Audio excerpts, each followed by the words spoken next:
Hey everyone, welcome to A Fistful of Dice. My name is Matt. Joining me today is my dog Barbara, and she's going to help me look at Call of Cthulhu 7th edition. I kickstarted this 3 years ago, 2.5 years ago, something crazy like that. It has been a long wait for Call of Cthulhu 7th edition, but it is finally out. It finally arrived, and after all of the drama that occurred with Chaosium in the last few years, I'm not going to get into that, but there's been some pretty serious staffing changes and things like that, and lots of delays, obviously, with not taking shipping costs into consideration for places like Asia and Europe.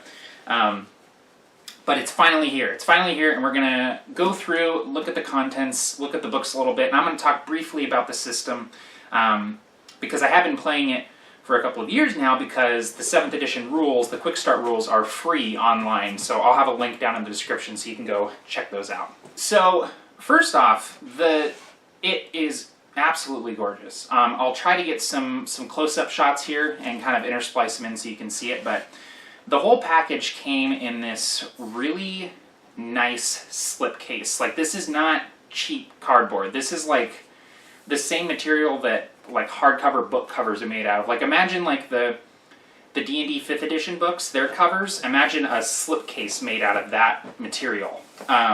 It's absolutely gorgeous, matte finish, feels really nice, looks awesome on the shelf. You can see that on the front here we have some really cool art of Cthulhu himself rising up out of the Pacific Ocean. And then on the back we have some art of some adventurers, some investigators coming upon a ancient-looking elephant statue that is sort of alien in appearance. And then on the side here, which would be facing out on your bookshelf, you have the Call of Cthulhu logo. So everyone got one of these slipcases if they had physical books. My backer level, I went ahead and went for the softcover books. I'm regretting that a little bit. These books are so big that I kind of wish I would have gone with the hardcover. I went with softcover just because my 6th edition book is softcover and I've never had an issue with it, so I went with softcover rather than hardcover. I was a cheapskate, but I don't think I'm going to run into any issues with it. The books seem really high quality. I just wish they were a little bit less floppy when I'm trying to read through them, you know? But, so I got way more stuff than I was anticipating. I'm one of those guys that will back a Kickstarter and then not really pay attention to the different stretch goals that are happening and stuff, but I got lots of different things here. The first thing that's really cool that I was not expecting is a keeper screen. So this is, you know, a screen, like a GM screen that you would use for Call of Cthulhu. It is a 3-panel screen, which is really nice. Normally you see these 4-panel screens, but it's 3 panels, and it's landscape orientation, which means that it is wider but lower, which I prefer because these portrait screens, the ones that are about right here, I feel like I can't see over them as well, and I feel like there's more of a wall between me and the players. And the thing for me about a screen is it's less about hiding what I have going on back here, and more about having really easy references right in front of me. And this screen is maybe the best GM screen I've ever seen. It has all the information I think I would need when I was running a game of Call of Cthulhu, including fractions at the top. Like, I don't have to sit there and think, oh, what's 1/2 or 1/5 of this number? They have it on the screen. It's just amazing. And then there's there's flowcharts for combat, taking damage, just determining difficulty levels. Just, there's nothing superfluous on the screen. It is absolutely just awesome. And I love that there's no text. I love that it's just art. And the art is really kind of ominous and cool. It's kind of a landscape with some kind of tentacly monsters in the forest. Just really, really evocative of the Call of Cthulhu feel. So I'm really, really happy with the screen, and that was exciting to get because, again, I was not expecting it. So I'm going to talk about the rest of the stuff here in the slipcase before I get to the actual books, because there's a lot of stuff that came with this backer kit that, again, I was not really expecting. I knew we were going to be getting some extra stuff, obviously, with the stretch goals, but I was pretty pleased with what we got. So the first thing is a bunch of maps. They included a bunch of really high quality, large size maps of some different things. This first map is kind of just the world as H.P. Lovecraft saw it. And it has different locations of things that have happened in the Cthulhu mythos, right? So, where the different, great old ones are located. There's mythos sites, mysterious locations, cities, so you can look on here and see, where New York and New Orleans are, but you also see, in the Pacific Ocean over here, where is it? In the Pacific Ocean, you can see where R'lyeh is. So R'lyeh is right here in the Pacific Ocean. So that's really cool. And it's just very evocative of kind of pulpy kind of Cthulhu, like adventure, like Indiana Jones, jetting across the world and stuff to deal with different problems. And there's even a Zeppelin here in the middle. So that's really cool. The one that I think I'm most excited about, and I think I might actually frame this because it is absolutely gorgeous, is a city map of Arkham, Massachusetts, which, Arkham is where many of Lovecraft's stories are set, and a lot of people have sort of latched onto Arkham as sort of like the epicenter of the Lovecraft Cthulhu mythos. A lot of the board games are set in Arkham. So you have the full map of Arkham, done beautifully in, it looks like watercolor, and a close-up of the different districts and areas. A lot of the streets are labeled, so if you're interested in running a game in Arkham, I mean, this is amazing to just put out on the table in front of your players so they can see where they are and where they can go and things like that. So really, really pleased with that. And the final map is Massachusetts. A lot of Lovecraft's fictional cities were located, so fictional cities and towns were located in Massachusetts. So you had Arkham, Innsmouth, Dunwich, Kingsport, things like that. So it's pretty cool to have a map of where they all are and where they are in relation to each other. So that's really cool. But definitely the Arkham map is far and away the coolest map, just in terms of art style and in terms of usefulness, I feel, too. So the other thing I got were some character sheets. Now this is interesting. I usually print sheets out. I don't really know anyone who doesn't print sheets out, and the sheets are, they're free online, right? But the thing with these sheets is that they're glossy. They're not like paper. They're like glossy, almost like photo paper. And I can't imagine writing on this with anything other than a Sharpie. And I also think it would probably smear a little bit because the paper being so glossy isn't going to absorb the ink. So I don't really see the point in these character sheets. And I got a bunch of them. I got 1, 2, 3, 4, 5, 6 sheets. And I don't think I'm going to use them. It's kind of weird that they included these. I would rather see a pad of character sheets, right? Some systems do that where they'll give you basically a pad of paper, but instead of paper, it's a character sheets and you can write on them and tear them off and stuff. So, yeah, that was kind of weird. I don't know about that, but then we have some smaller maps, which I think are part of one of the adventures that's included here. I haven't read through the adventure yet, but I believe these are maps to be used with the included adventure in the backer kit. So that's always nice. But one thing I noticed is that the large scale maps look fantastic. They're just flawless. But these smaller maps look like they weren't printed very well, and some of them are a little bit blurry, and it looks like the resolution is a little bit off. Especially on this southern Vermont map here, it's very pixelated and kind of blurry. So that was again, these are just little extras, but it's still just kind of I'm wondering why the quality is not as good as some of the other stuff, but no big deal. One of the other things that you get is 2 Call of Cthulhu adventures ready to go for 7th edition. So this is Mist Dews and Blackwater Creek. Now, I haven't played either of these. So I'm actually not sure if these are brand new adventures or if they're old adventures updated for 7th edition. But they look like really high quality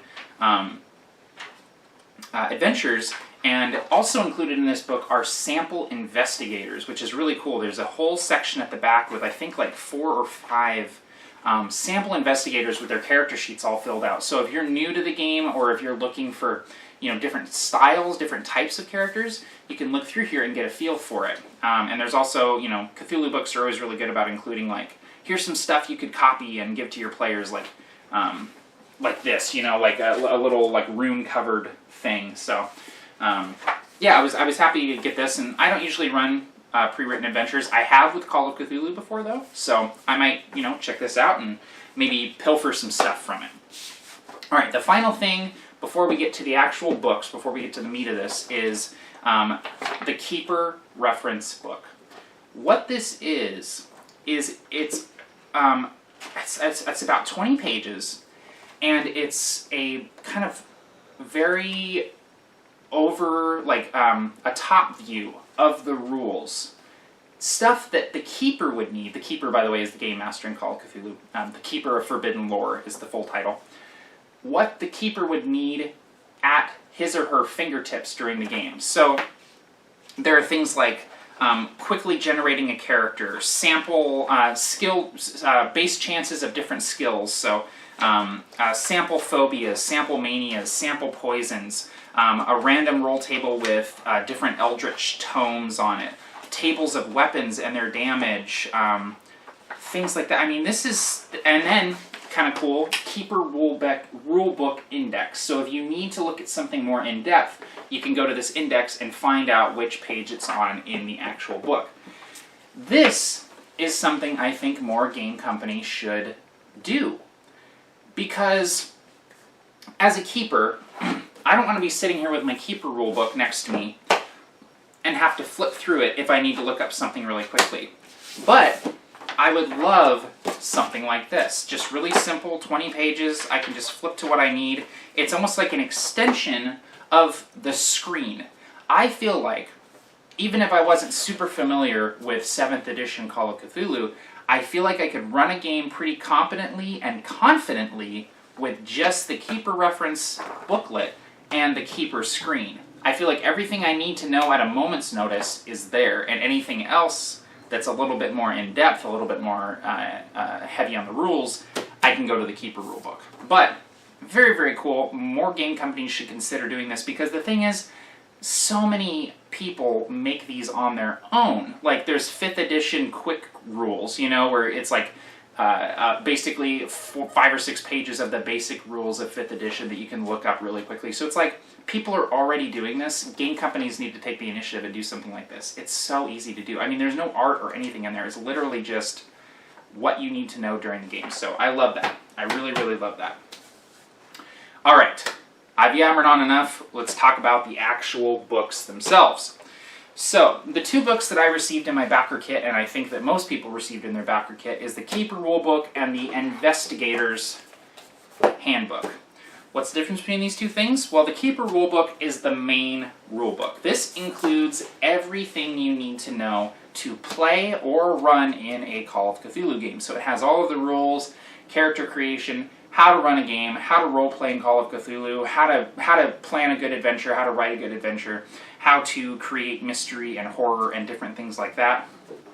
And it's a very thorough, very enjoyable, very readable book. The art is fantastic. This is the first time that I've seen beautiful full-color art in a Call of Cthulhu book from Chaosium. Normally it's black and white art.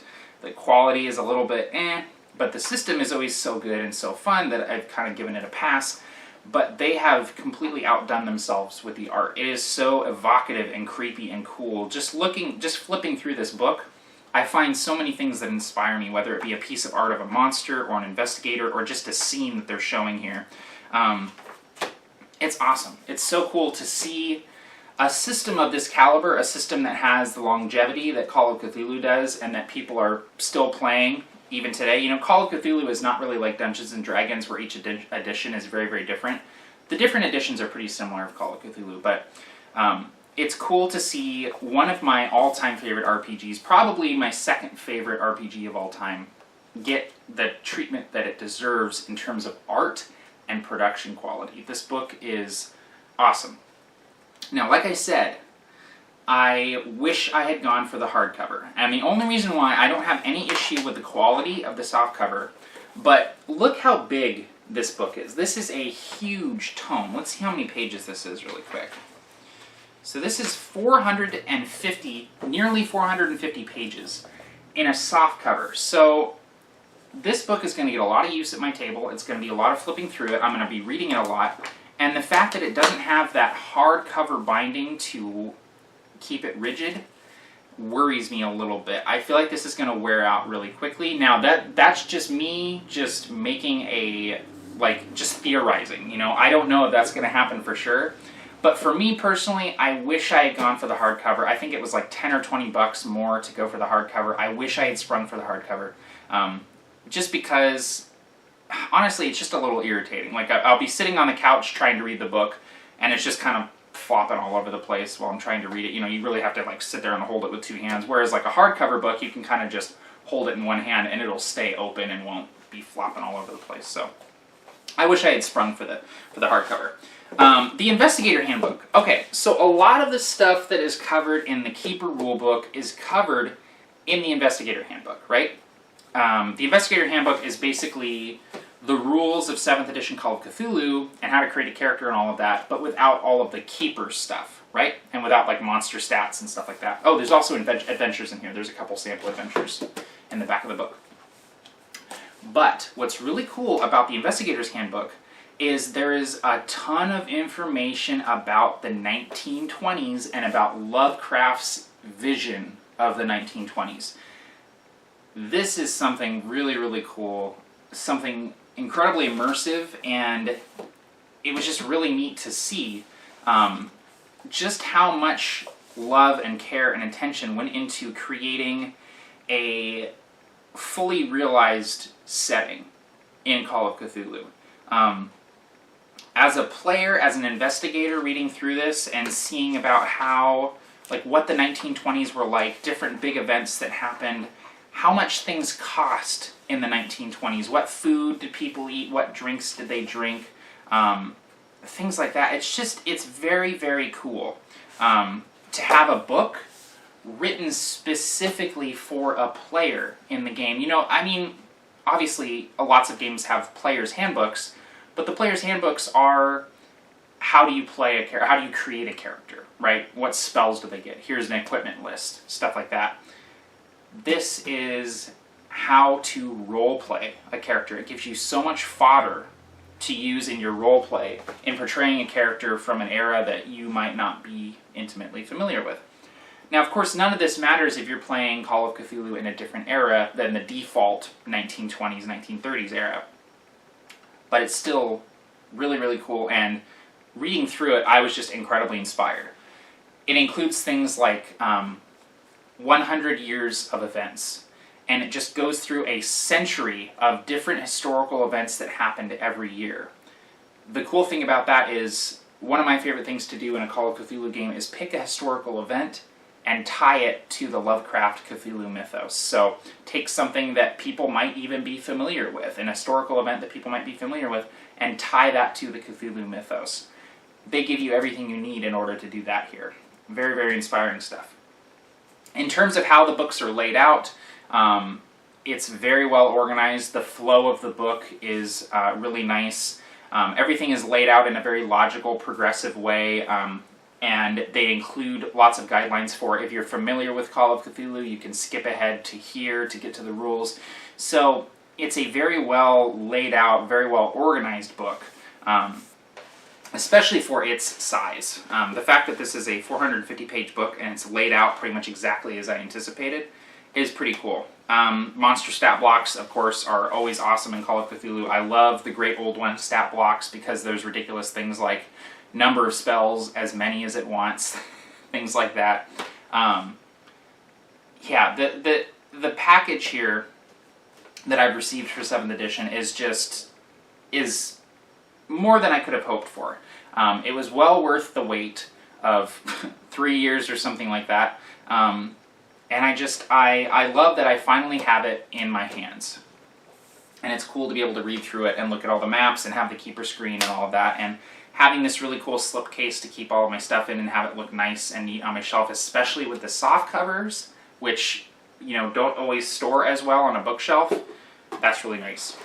As for the system, I've been playing 7th edition for a couple of years now, so what I'm going to say is nothing new, but 7th edition Call of Cthulhu is a system that feels like 6th edition. It feels like previous editions of Call of Cthulhu. The basic mechanics are there. It is still D percentile, roll under your skill. Very, very simple, very basic. But what they've done is they've taken it and they've simplified it a little bit, streamlined it a little bit, and added in some modern ideas. And what I mean by that is the idea of the different degrees of difficulty, which is not really something that's been present in Call of Cthulhu before, as long, at least as I'm aware of, having played lots of 6th edition.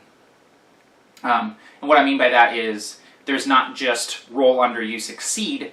As a keeper, I can now up the difficulty a little bit where there are different levels of succeeding. There's half your skill. If you roll under half your skill, you succeed at a higher degree. If you roll under a fifth of your skill, you succeed at an even higher degree. So what that does for me as a keeper is I can set the difficulty of things higher, and as an investigator, it allows you to know just how well you did at something, and so it almost adds a little bit of narrative dice mechanics in there, where you didn't just get a success, you got a hard success or an extreme success, and you can narrate that as such. So it's sort of a cool narrative thing in there.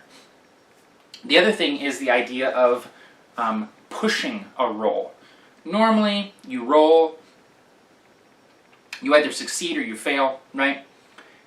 In Call of Cthulhu 7th edition, if you fail a die roll, you can attempt to push the roll, which basically means you can ask your keeper if you can roll again at very high risk. Now, the keeper can say, no, it doesn't make sense for you to be able to do this again. Like, you can't